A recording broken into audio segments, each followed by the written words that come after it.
श्रीमते गोदाय नमः। श्रीमते रामानुजाय नमः। श्रीमते निगमान्त महादेशिकाय नमः। श्रीमते श्रीवत्सटकोप श्रीरंगनाथ यतीन्द्र महादेशिकाय नमः। श्रीमते श्रीवत्संकार्य महादेशिकाय नमः। नीलातुङ्गस्तनगिरितटे सुप्तमुद्बोध्य कृष्णं पारार्त्यं स्वं श्रुतिशतशिरसिद्धमध्यापयन्ति स्वोच्छिष्टायां सृजनिगणितं या बलात्कृत्य भुङ्क्ते गोदा तस्यै नमेदमिदं भूय एवास्तु भूयः அன்னவயர் புதுவையாண்டாளரங்கற்கு பண்ணு திருப்பாவை பல்பதியம் இன்னிசையால் பாடிக் கொடுத்தாள் நற்பாமாலை பூமாலை சூடிக் கொடுத்தாளை சொல்லு சூடிக் கொடுத்த சுடர்கொடியே தொல்பாவை பாடி அருள வல்ல பல்வளையாய் நாடி நீ வெங்கடவர்க்கு என்ன விதி என்று இம்மாற்றம் நாம் கடவா வண்ணமே நல்கு. இன்றைய பாசுரம் 28வது பாசுரம். கறவைகள் பின் சென்று கானம் சேர்ந்து உண்போம் அறிவொன்றும் இல்லாத ஆயக்குலத்து உன் தன்னை பிறவி பெருந்தனை பொன்னியம் யாமுடையோம் குறையொன்றுமில்லாத கோவிந்தா உந்தனோடு உறவே நமக்கு இங்கு ஒழிக்க ஒழியாது அறியாத பிள்ளைகளும் அன்பினால் உன் தன்னை சிறுபேர் அழைத்தனமும் சீரியருளாதே இறைவா நீ தாராய் பறையே நோரெம்பாவாய். 28வது பாசுரம். இப்படி முந்தைய பாசுரத்துல கூடார வெல்லும் சிறு பாசுரத்துல கோபியர்கள் உன்னை அறுத்தித்து வந்தோம் என்று பதமிட்டு பால் சோறு ஆபரணங்கள் ஆடை இவை எல்லாம் பிரார்த்தனை செய்து கொண்டார்கள் எம்பெருமானத்துல சம்பாவனையா.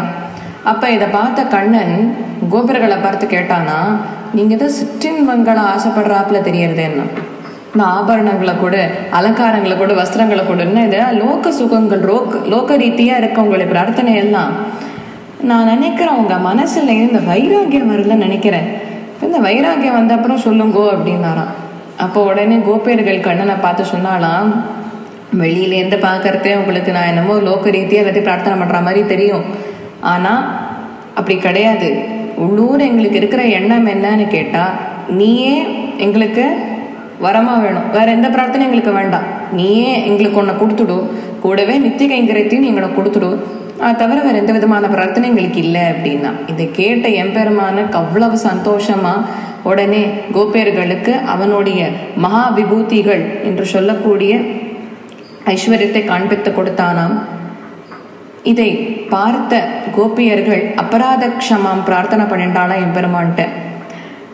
எம்பெருமானே சர்வேஸ்வரா நீந்தான் பரத்தத்துவம்னு அறிந்தும் இங்கே நாங்க ஒன்ன அப்படி பாவிக்கவே இல்லையே, ஏதோ எங்களோட சகாவாவோ இல்லை எங்களுடைய ஒரு தோழனாவோ நாங்க உன்னை பாவிச்சுன்றோம். இது அர்ஜுனன் அன்னைக்கு விபூதி யோகத்துல கண்ணன்ட்ட சொன்ன வார்த்தை இது. கண்ணா நீ தான் பரத்துவம், நீ தான் சர்வேஸ்வரங்கிறத புரிஞ்சுக்காம உன்னை போய் என்னுடைய சகாவாலாம் நான் பாவிச்சிருக்கேன், எத்தனையோ தடவை ஒன்ன வச்சிருக்கேன் அண்ணா, நான் உன்னை ஒரு தோழனா பார்த்து நிறைய விஷயங்களை நான் பேசிட்டேன், அதெல்லாம் நீ பொருட்படுத்தாத, எனக்கு அபராத க்ஷமத்தை கொடுத்துருவோம் அப்படின்னு சொன்னா இல்லையா. அதுதான் இந்த இடத்த கோபியர்கள் சொல்றா, நீ ஸ்வத பூர்ணன் அப்படிங்கிறத நாங்க மறந்தே போயிட்டோம், அதனால்தான் உங்ககிட்டக்க இவ்வளவு நெருக்கமா ஏதோ ஒரு நண்பனோட பழகிற மாதிரி பழகிட்டோம்ப்பா. இந்த பரமதயாளுவான நீ, சர்வேஸ்வரனான நீ, நாங்க பண்ண விஷயங்களை எல்லாம் க்ஷமிச்சுடுன்னு சொல்றா.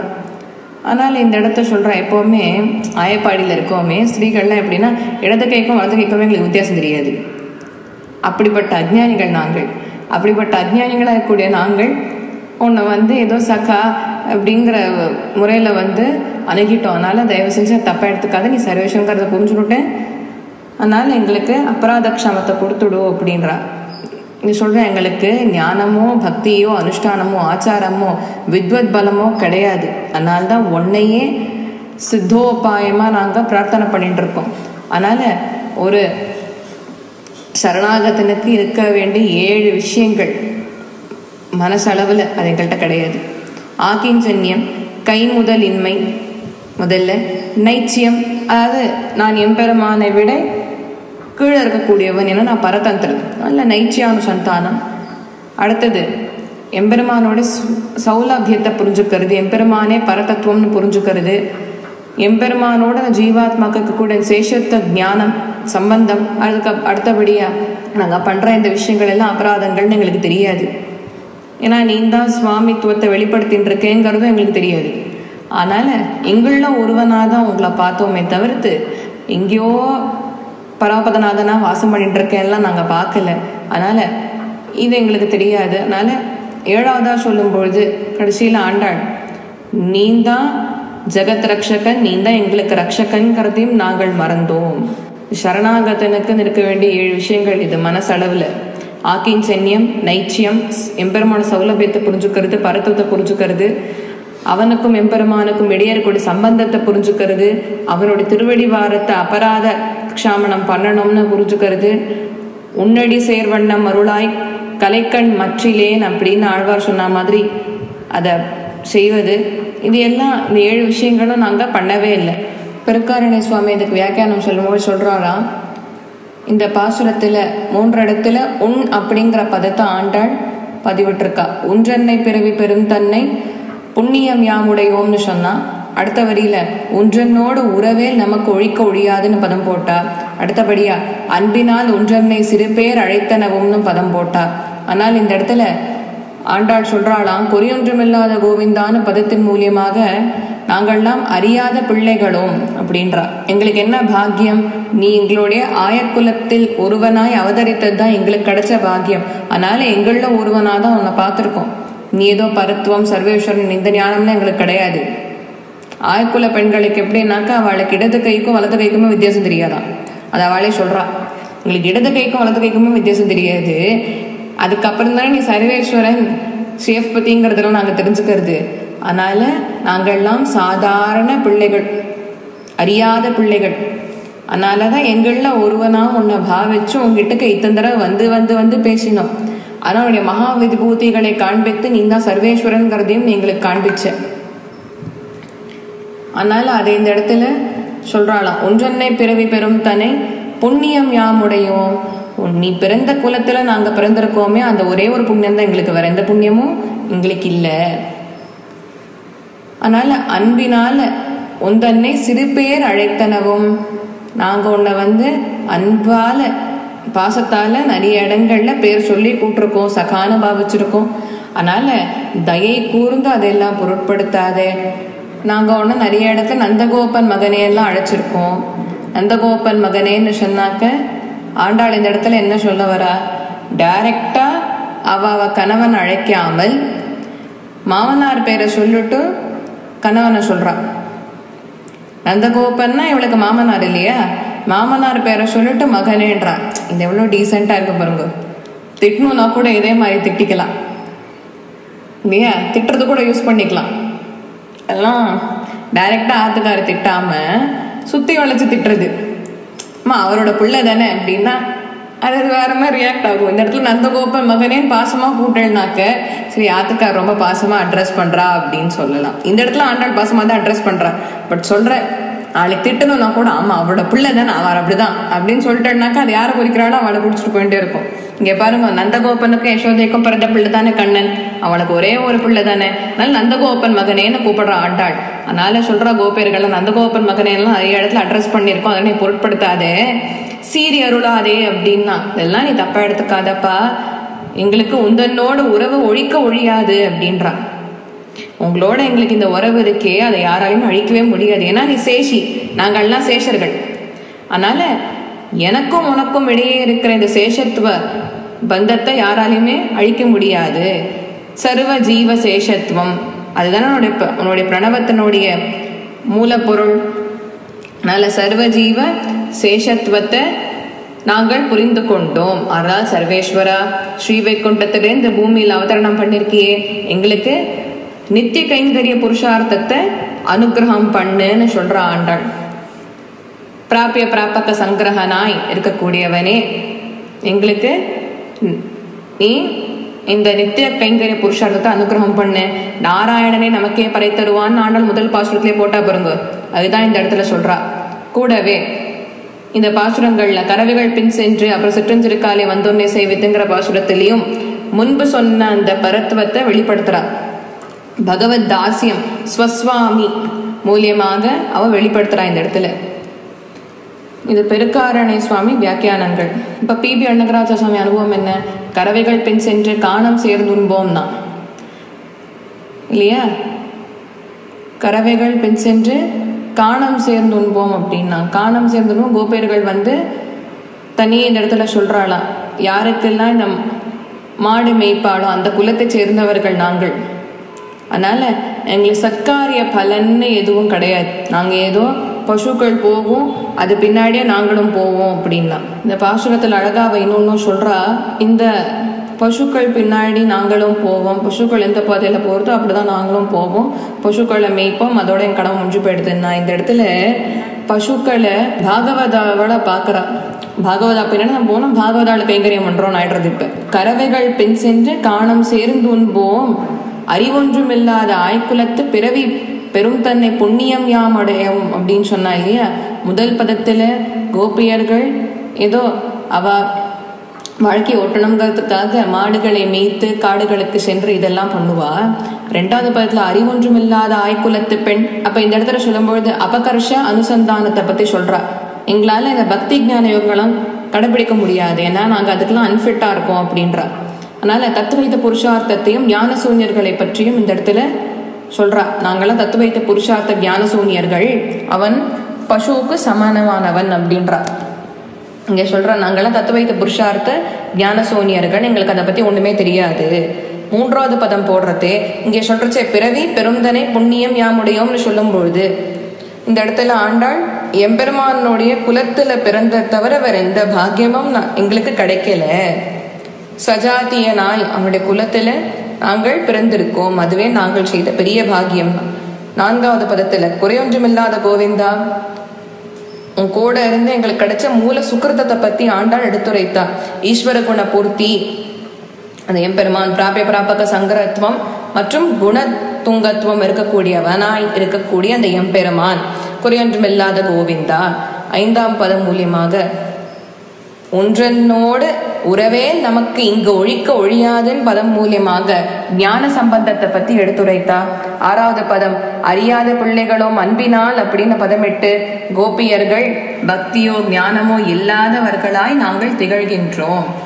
அத அறியாத பிள்ளைகளோ அன்பினால்னு சொன்னா. ஏழாவது பதத்தின் மூலியமாக ஆண்டாள் ஒன்றன்னை சிறு பேர் அழைத்தனவும் சீரியருளாதேன்னா. அப்பா நீ பூர்வா அபராத க்ஷாமணம் நீ பண்ணணும் அப்படின்ற. பூர்வ அபராத க்ஷாமணம்னாக்க நாங்க சிறு பேர் கொண்டு உன்னை நிறைய இடத்துல அழைச்சிருக்கோம், அதெல்லாம் நீ பொருட்படுத்தாதேன்னு சொல்றா. எட்டாவது பதத்துல இறைவா நீ கைங்கரிய சம்பத்தை நீ தாராய் பறை அப்படின்னா. இங்கே உபாய அபேட்சைய ஆண்டாள் எடுத்துரைக்கிற எட்டாவது பதத்தின் மூலியமாக. இதுக்கு அபிநவ தேசிகன் சுவாமி வியாக்கியானங்கள் சாதிக்கும் பொழுது 27ஆம் ஸ்லோகம் வரைக்கும் வைஷ்ணவர்கள் தினசரியாக பண்ண வேண்டிய விஷயங்களை சொல்றானா. வைஷ்ணவ தினசரியில 3வது கட்டம் வரைக்கும், அதாவது இஜ்ஜியா காலம் வரைக்கும் என்னென்னலாம் ஒருவன் பண்ணணுங்கிறத ஆண்டாள் விவரணமா சொன்னா. இந்த பாசுரத்துல ஒரு ஸ்ரீ வைஷ்ணவன் 4வது காலம் 5வது காலத்துல என்னென்ன பண்ணணுங்கிறத எடுத்து சொல்லலாம். சுவாத்தியாயம், யோகம், இதெல்லாம் அவன் கடைப்பிடிக்கணும். ஸ்ரீ வைஷ்ணவன் 4வது காலம் 5வது காலமாய் இந்த கடைப்பிடிக்கணும்னு சொல்றாளாம். இந்த சுவாத்தியாய காலத்துல ஒருவன் பாகவதர்களை அணுகி திவ்ய சுக்திகளை எல்லாம் அவர்கிட்ட இருந்து பெற்றுண்டு இவாளும் அதெல்லாம் அனுபவிக்கணும்னு சொல்றா. புண்ணியம், புண்ணியம் யாமுடையோம் இந்த இடத்துல புண்ணியத்தை சொல்றா இல்லையா. புண்ணியம் யாமுடையோம் அப்படின்னாக்க ஜாகிரத்தை இந்த இடத்துல சொல்றாளாம். அந்த யோகம், துருவ ஸ்மிருதியோட இருக்கக்கூடிய அந்த நிலை, அதுதான் இந்த இடத்துல அவ சொல்றா. அன்பினால் சிறு பேர் அழைத்தனவும் சீரியருளாதேன்னா. அபராத க்ஷமாத்தை இந்த இடத்துல சொல்றா. நாங்கள்லாம் நிறைய உபச்சாரங்கள் பண்றோம் ஆராதனத்தின் பொழுது. ஷோடச உபச்சாரம் சொல்றோம்ல, 16 உபச்சாரங்கள் பண்றா திருவாராதன கிரமத்துல. அது திருவாராதன கிரமத்தின் பொழுது அபராத க்ஷமாம், நிறைய அபராதங்கள் நாங்க பண்ணியிருப்போம்ப்பா. அதனால கடைசியில ஸ்லோகம் சொல்லுவா, நாங்க இது வரைக்கும் செஞ்ச ஏதாவது அபராதங்கள் இருந்ததுன்னா அதை சீரி அருளாதேன்னு அந்த இடத்துல ஸ்லோகத்துல சொல்லுவா. எந்த விதமான தவறுகள் இருந்தாலும் அதை மன்னிச்சுடுப்பா அப்படின்பா. க்ஷமா இந்த இடத்துல பிரார்த்தனை பண்ணிப்பா ஆராதனை முடியறச்சே. அதனால நீ தாராய் பறை, உங்களுக்கு தேவையான விக்ன ரஹித ஆராதனத்தை அனுகிரகிப்பாய். கூடவே பஞ்சகால பிரக்ரியாக்களையும் ஒரு ஸ்ரீ வைஷ்ணவனான எங்களுக்கு அனுகிரகிப்பாய். நீங்க வியாக்கியானம் மேற்கொண்டு 29வது பாசம். சிற்றம் சிறுக்காலே வந்துன்னை சேவித்து உன் புற்றாமிரடியே போற்றும் பொருள் கேளாய். பெற்றம் மெய்த்துண்ணும் குலத்தில் பிறந்து நீ குற்றே வலிங்களை கொல்லாமல் போகாது. இற்றே பறைகொள்வான் அன்று காண் கோவிந்தா. எற்றைக்கும் 7 பிறவிக்கும் உந்தனோடு உற்றோமே ஆவோம். உமக்கே நாம் ஆட்செய்வோம். மற்ற நம் காமங்கள் மாற்றேலோர் எம்பாவாய். இந்த பாசுரம் பிரதான பூத திருப்பாவை பாசுரங்கள்ல 3வது பாசுரமாக அமைஞ்சிருக்கு. இந்த பிரதான பூத திருப்பாவை பாசுரங்கள்ல பார்த்தேன்னாக்க கோவிந்தன் அப்படிங்கிற நாமத்தை எழுப்பின்ட்டே இருப்பா. அந்த விதத்தில் பார்த்தேன்னாக்க இது 3வது பாசுரம். இந்த பாசுரத்திலையும் கோவிந்தாங்கிற நாமத்தை ஆண்டாள் எழுப்புறார். இங்கே சங்கல்பம் என்னன்னு பார்த்தேன்னாக்க கோவிந்த நாமத்தை நம்ம 3 தடவை எழுப்புறோம் இல்லையா?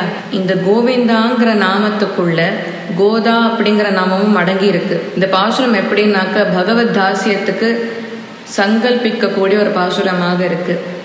இந்த 29வது பாசுரம், இந்த பாசுரத்துல ஆண்டாள் அவளுடைய பாவை நோன்பை ஒரு முடிவுக்கு கொண்டு வரா. ஏன்னா அடுத்த பாசுரம் 30வது பாசுரம் வங்க கடல் கடைந்த மாதவனே கேசவனேங்கிற பாசுரத்துல ஆண்டாள் பலஸ்ருதியை சொல்ல போறா. ஆண்டாள் தானான தன்மையில் பாடியதுன்னு சொல்றதுதான் அந்த 30வது பாசுரம். இந்த பாசுரத்தை பார்த்தேன்னாக்க ஆண்டாள் பறை அப்படிங்கிற அர்த்தத்தை ரொம்ப விவரணமா இந்த இடத்துல சொல்லியிருக்கா. 2 பர்பஸை இந்த இடத்துல சொல்லியிருக்கா. ஒன்று, இவாளுடைய உத்தேசியம் என்ன, எம்பெருமானோட திருவடிவாரத்துக்கு நித்திய கைங்கரியம் பண்ணணுங்கிறது தான். அதனால அதை முதல் உத்தேசியமா சொல்லியிருக்கா. 2வது உத்தேசம், அந்த கண்ணனை பிரிந்து ஒரு க்ஷணம் கூட எங்களால் இருக்க முடியாதுங்கிறது தான் 2வது உத்தேசமா சொல்லியிருக்கா. 3வது விஷயமா இவ என்ன சொல்றான்னு பார்த்தாக்க, இந்த 2 உத்தேசத்தையும் வேற ஒரு செகண்ட் தாட் கொடுக்காம இந்த 2 விதமான எங்களுடைய பிரார்த்தனைகளையும் நீ நிறைவேற்றுவாயின்னு அந்த இடத்துல பதம் போடுறா. வேற எந்த விதமான கைங்கரியமும் உங்களுக்கு வேண்டாம், மற்ற நம் காமங்கள் மாற்றேலோர் எம்பாவாய். வேற எந்த விதமான காமங்களும் எங்களுக்கு கிடையாது, வேற எந்த விதமான கைங்கரிய பிராப்தியும் எனக்கு வேண்டாம். எங்களுக்கு தேவையான கைங்கரியமே உன்னுடைய திருவடி வாரத்துக்கு நாங்கள் செய்யக்கூடிய கைங்கரியம் மட்டும்தாங்கிறத சொல்றா. முந்தைய பாசுரத்தில் நீங்க பார்த்தேன்னாக்க பிரபத்தினுடைய அங்கங்களை எல்லாம் எடுத்து கூறினா. ஒரு சரணாகத்தனுக்கு இருக்க வேண்டிய 7 விஷயங்கள். அதனால அதை முந்தைய பாசுரத்தில் ஆண்டாள் எடுத்துரைக்க, இந்த பாசுரத்துல சிற்றம் திருக்காலே வந்துன்னு ஆண்டாள் பதம் போடுறா. சிற்றம் திருக்காலே வந்துன்னு சொன்னாக்க கோபியர்கள் எல்லாம் இந்த அருணோதய காலத்தை பிரார்த்தனை பண்ணிட்டு இருந்திருக்கா. அருணோதய காலம்னா இந்த விடிய காலம் பிரம்ம முகூர்த்தத்தை தான் எதிர்பார்த்துட்டு இருந்திருக்கா. இந்த பிரம்ம முகூர்த்தத்துல போய் எம்பெருமானுக்கு தேவையான பிரபத்திய பண்ணணும். அதுக்காக தான் இந்த அருணோதய காலத்தை இந்த இடத்துல பிரார்த்தனை பண்றா. சிற்றம் திருக்காலே அப்படிங்கிற பதத்தின் மூலியமாக அப்படின்னா இந்த அருணோதய காலத்துல நாங்க எம்பெருமாடத்துல சரணாகதி செய்வோம் அப்படின்னா காலை ஞானாத் துறைப்படிந்தாடினா.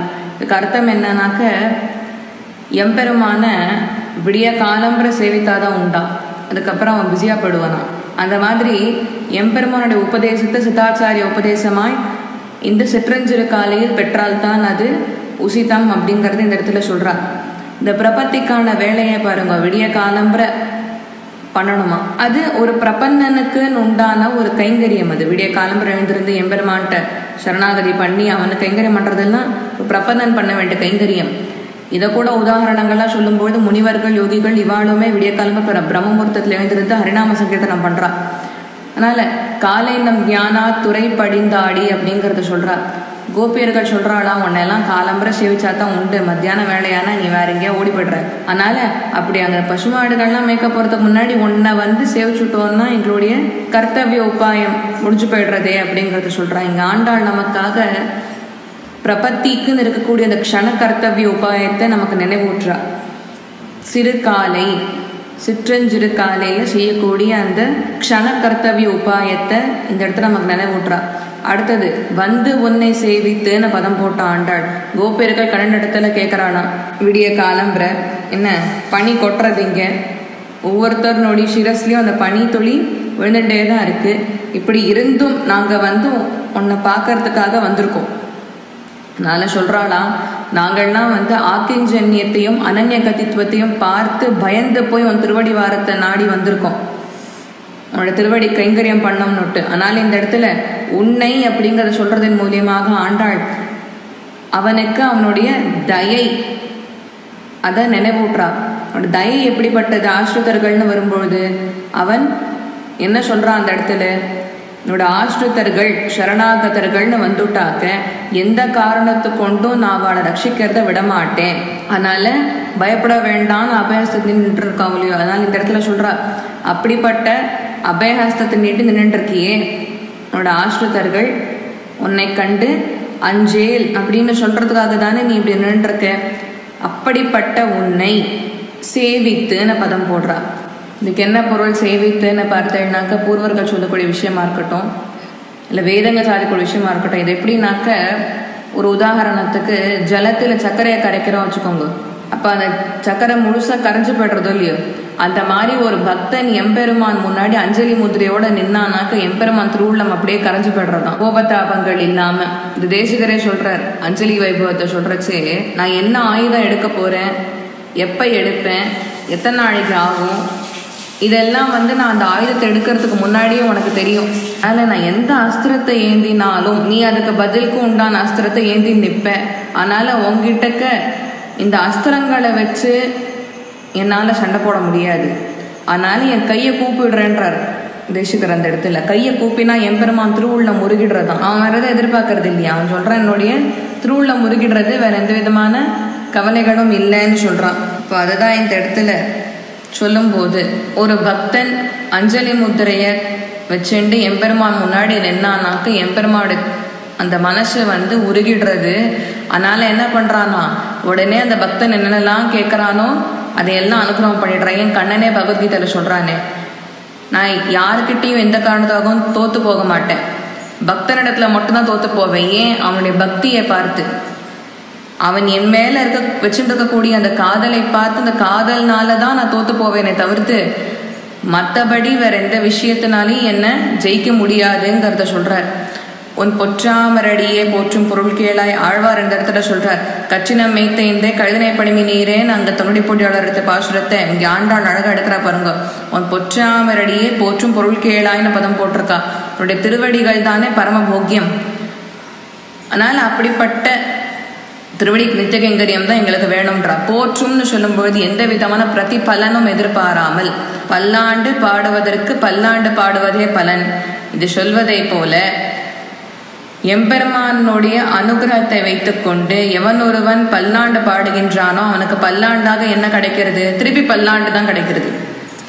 இது ஒன்றும் இல்லை, புரிஞ்சுக்கிறதுக்காக சொல்கிறேன். முந்தைய 27வது பாசுரத்தை நீங்கள் பார்த்தோம்னாக்க, நம்ம 100 தடா வெண்ணெய் 100 தடா அக்கார வடிசல் அனுபவித்தோம். எல்லாருக்கும் ஞாபகம் இருக்கும்னு நினைக்கிறேன். உபன்யாசத்துக்கு வந்தவா சொன்னது ஞாபகம் இருக்கு எனக்கு. ஏன்னா 27வது பாசுரத்துல நான் இந்த 100 தடா வெண்ணெய் 100 தடா அக்கார வடிசல் நான் விவரணமா சொல்லும் பொழுதே சொன்னேன்.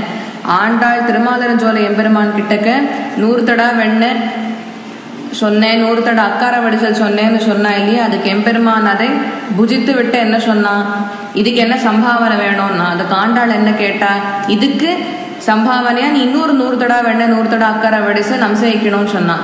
அப்ப எம்பெருமான் உடனே சரி இதுக்கு இன்னொரு 100 தடா வெண்ணெய் 100 தடா அக்கார வடிசல் நீ சொன்ன மாதிரி நான் அம்சயிச்சுட்டேன், இப்ப இன்னொரு சம்பாவனை உனக்கு என்ன வேணும்னு கேட்டப்ப திருப்பி ஆண்டாள் இன்னொரு 100 தடா வெண்ணெய் 100 தடா அக்கார வடிசல் தான் நீ அம்சயிக்கணும்னு சொன்னான். அந்த மாதிரி இந்த இடத்துல நான் பல்லாண்டு பல்லாண்டு பல்லாயிரத்தாண்டே நான் பாடினேன், அதுக்கு சம்பாவனைன்றான் எம்பெருமான். இன்னொரு தடவை பல்லாண்டு பல்லாண்டு பாடுவேன், இதுக்கு சம்பாவனை இன்னொரு பல்லாண்டு பாடுவேன், இதுக்கு சம்பாவனை இன்னொரு பல்லாண்டு பாடுவேன். இப்படி எம்பெருமானுக்கு பல்லாண்டு பாடுவதற்கான சம்பாவனையே திருப்பி அவனுக்கு பல்லாண்டு பாடுவதுதான். வேற எந்த விதமான சம்பாவனையும் இந்த இடத்துல பிரார்த்தனை பண்ணல. அதனால இதுக்கு புரிஞ்சுக்கணும்னா அன்னைக்கு சொன்ன 100 தடா வெண்ணெய் 100 தடா அக்கார வடிசல் ஞாபகத்துல வச்சுக்கோங்க. அதுதான் இந்த இடத்துல உன் பொற்றாமரடியே போற்றும் பொருள் கேளாய்னு ஆண்டாள் பதம் போடுறா. குற்றேவல், குற்றேவல்னு சொன்னாக்க குரு ஏவல்னு அர்த்தம். குரு ஏவல்னு சொன்னாக்க சக்கியமான ஏவலை இந்த இடத்துல ஆண்டாள் பிரார்த்தனை பண்றாளாம். எப்பவுமே சாஸ்திரங்கள் என்ன சொல்றது, எம்பெருமான் எத்த செய்யணும் சொல்லியிருக்கானோ அதைத்தான் செய்யணும்னு சொல்லியிருக்கு. செய்யாதே தியாஜ்யத்தை எல்லாம் செய்யாதேன்னு தான் சொல்லியிருக்கா. அதனால இந்த இடத்துல சொல்ற ஆண்டாள் குற்றேவல் குரு ஏவல், எதெல்லாம் எம்பெருமான் செய்யணும் சொல்லியிருக்கானோ அந்தந்த கைங்கரியத்தை தான் நான் செய்ய போறேன். நான் இதுதான் ஆழ்வாரங்க ஒழிவில் காலமெல்லாம் உடனாய் மண்ணி அப்படின்னு பதம் போடுறாருங்க செய்யும் கைங்கரியத்தை. அதனால இதுதான் வழிவிலா கைங்கரியம். எந்த விதமான ஒரு விக்னங்களும் இன்றி, எந்த விதமான ஒரு இத்தர சிந்தனையும் இன்றி நாம செய்யக்கூடிய ஒரே ஒரு கைங்கரியம் பகவத் கைங்கரியம் மட்டும்தான். ஃபோக்கஸ் பகவான்கிட்ட மட்டும்தான் இருக்கும். அந்த மாதிரியான ஒரு தியானம் நிறைந்திருக்கூடிய கைங்கரியத்தை தான் இந்த இடத்துல பிரார்த்தனை பண்றா. எங்களைன்னு பதம் போடுறா பாருங்க. குற்றேவல் எங்களை கொல்லாமல் போகாது. இங்க பதம் போடும்போது கோபியர்கள் 5 விஷயங்களை சொல்றாளாம். முதல்ல பாரு, நாங்க பண்ணக்கூடிய இந்த கைங்கரியத்தை நீ ஏற்றுக்கொள்ளணும். அடுத்தது, நாங்க ஏதோ கொடி விதானம் பறை இதையெல்லாம் நாங்க பிரார்த்தனை பண்ணிட்டு ஒண்ணு இங்க வரல. நாங்க பிரார்த்தனை பண்ணிட்டு வந்திருக்கிறது உனக்குன்னு செய்யக்கூடிய இந்த நித்திய கைங்கரியத்தை தான் நல்லா அதை எங்களுக்கு பிரார்த்தனை பண்ணணும். நித்திய கைங்கரியம்ங்கிறது நான் முன்னமே சொல்லியிருக்கேன். நித்திய கைங்கரியம்னாக்க ஸ்ரீவைகுண்டத்துல மோட்சத்துக்கு போன ஜீவாத்மா செய்யக்கூடிய கைங்கரியம் தான் நித்திய கைங்கரியம். ஏன்னா அதுதான் நித்தியலோகம். இப்ப நாம வாழ்ந்துட்டு இருக்கிறது எல்லாமே அநித்தியம், டெம்பரரியா இருக்கக்கூடியது. அதனால அந்த ஸ்ரீவைகுண்டம் மட்டும்தான் பர்மனண்டா இருக்கக்கூடிய ஒரு விஷயம். ஒருத்தனுக்கு எல்லா விதமான போக்கியங்களும் இருந்துதான், அந்த போக்கியங்கள் இருந்தும் அவனுக்கு நிம்மதி இல்லையா. அப்ப யார் இவனை பார்த்து குசலம் விசாரிச்சாலும் கேட்கறாளா, நீ எப்படி இருக்க, சௌக்கியமா இருக்கியான்னா அப்ப அவன் சொல்றானா, இல்ல நான் சௌக்கியமா தான் இருக்கேன், என்ன நிம்மதி மட்டும் இல்லை அப்படின்னானா. எல்லா போக்கியங்களும் இருக்கு, எல்லா விதமான லக்ஸரியும் இருக்கு, ஆனா எனக்கு சுகம் இல்லை, நிம்மதி இல்லைன்னு சொன்னானா. அப்ப இதெல்லாம் எப்படி பேசிட்டு இருக்கான், யாருக்கும் ஒன்றும் புரியல. உடனே ஒரு சன்னியாசி பெரியவர் ஒருத்தர் வந்தாரா எதிர்க்க.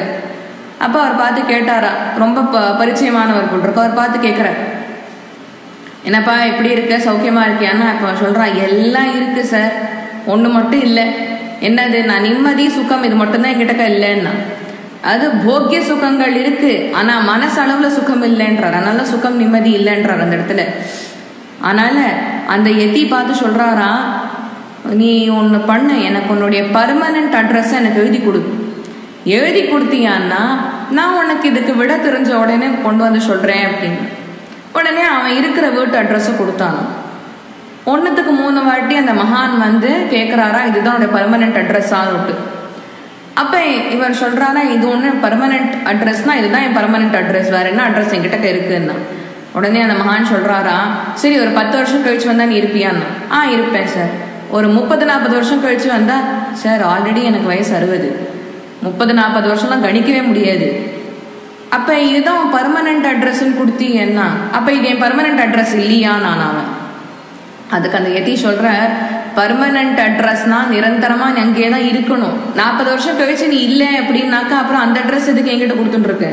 பர்மனன்ட் அட்ரஸ்னா என்னன்னு தெரியுமான்னு. இல்லை எனக்கு ஒன்றும் புரியலையே, நீங்களே சொல்லுங்கன்னாராம். அதுக்கு அந்த மகான் சொல்ற, பர்மனன்ட் அட்ரஸ்னா இந்த ஜீவாத்மா பர்மனண்டா ஸ்ரீவைகுண்டத்துக்கு போய் இருக்கும் பாரு, அதுதான் பர்மனன்ட் அட்ரஸ். எம்பெருமானுடைய நிரந்தரமான வாசஸ்தலம் ஸ்ரீவைகுண்டம் மட்டும்தான். எம்பெருமானுக்கு 2 விபூதிகள் தான், ஒன்று நித்திய விபூதி, இன்னொன்று லீலா விபூதி. நித்திய விபூதினாக்க ஸ்ரீவைகுண்டம் மட்டும்தான். லீலா விபூதிங்கிறது இந்த 14 புவனங்கள் நிரம்பிருக்கக்கூடிய இந்த அண்டகட்டாகங்கள் தான்.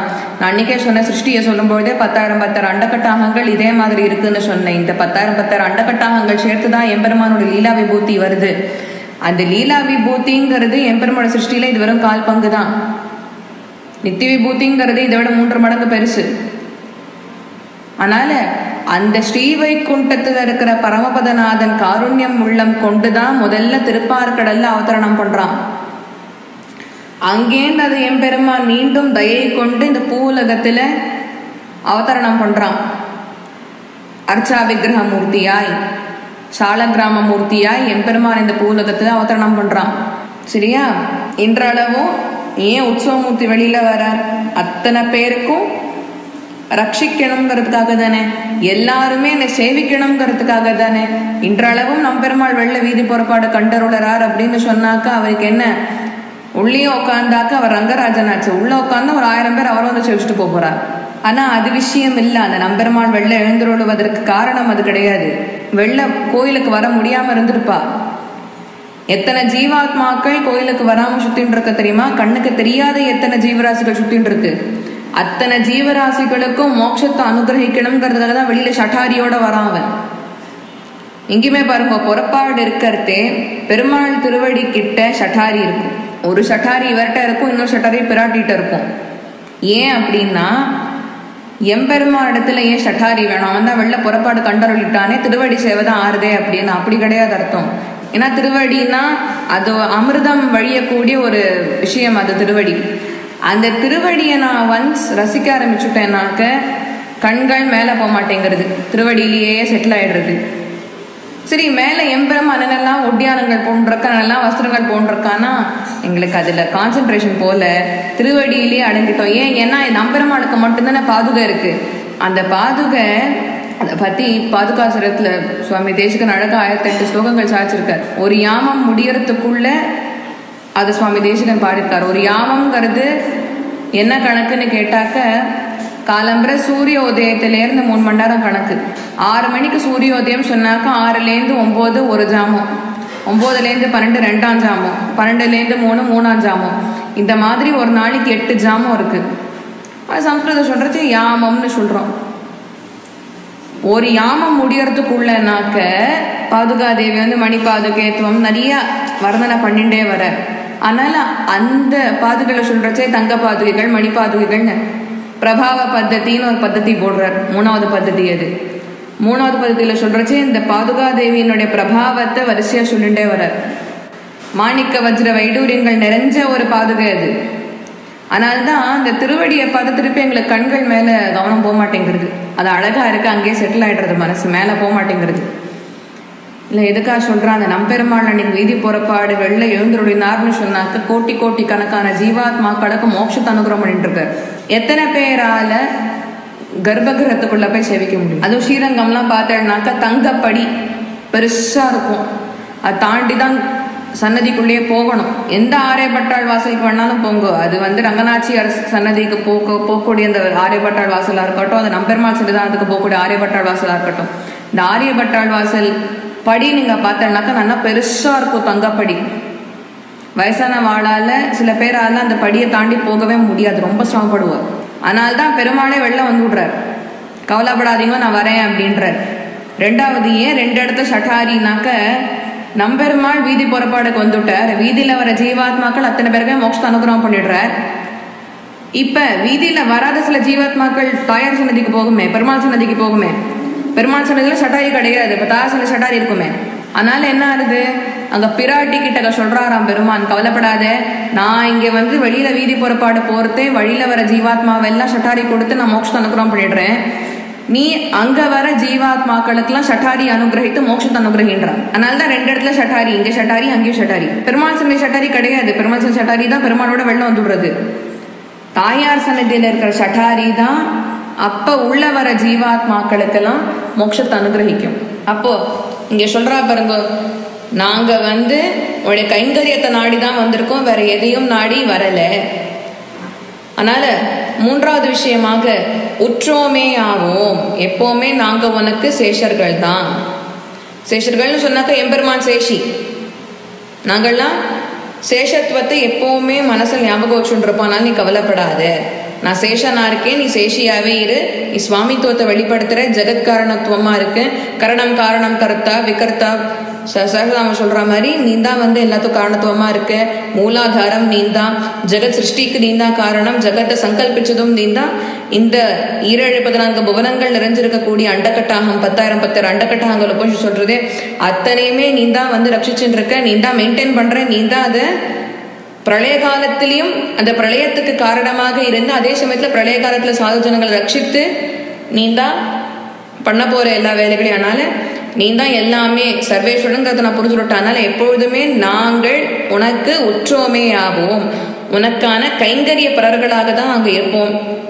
அதனால இதை நீ ஏற்றுக்கொள்ளணும்னா 4வது விஷயம், எங்களோட இந்த சேஷத்துவ சம்பந்தத்தின் மூலியமாக உன்னிடத்துல கைங்கரியத்தை நாங்க பிரார்த்தனை பண்றோம். 5வது விஷயம், ஆதலால் மற்ற நம் காமங்கள் மாற்றேலோர் எம்பாவாய். அது பின்னாடி அவ சொல்ல போறா, இங்க பார்ஷலா சொல்றாவ. அதனால எங்களுடைய மனசு மீதி எந்த விதமான காமங்களையும் ஈடுபடாது உன்னுடைய திருவடியை தவிர. அதனால எங்களை சர்வதேச சர்வகால சர்வ அவஸ்தா கைங்கரியங்களை பண்றதுக்கு அனுகிரகின்றார்.